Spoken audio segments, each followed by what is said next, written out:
বিশ্বনবী কাঁদতে কাঁদতে মাথা তুলবেন, বলবেন আল্লাহ, দুনিয়াতে সব নবীরা স্পেশাল দোয়া করেছে, আমি করি নাই, এবার আমি আমার স্পেশাল দোয়াটা করতে চাই, আপনি কবুল করবেন কিনা বলেন।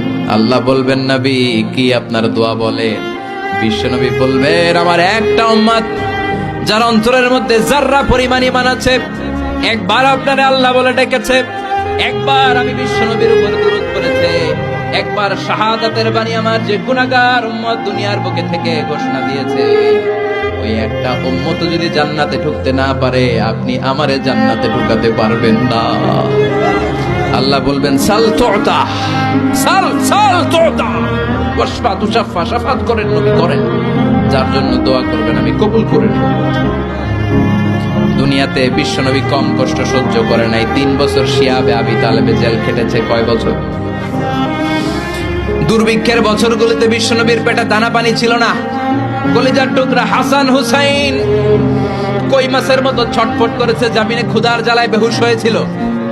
বিশ্বনবী যদি ওই স্পেশাল দোয়াটা করতেন, জান্নাত থেকে খাবারের বস্তা পাঠিয়ে দিত কে?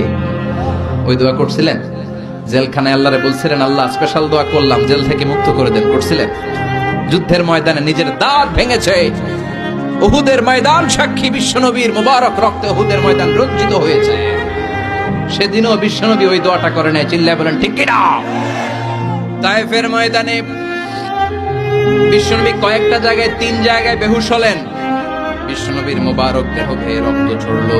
ওই কঠিন বিপদের দিনও বিশ্বনবী এই দোয়াটা করেছেন নাকি? কথা বলেন।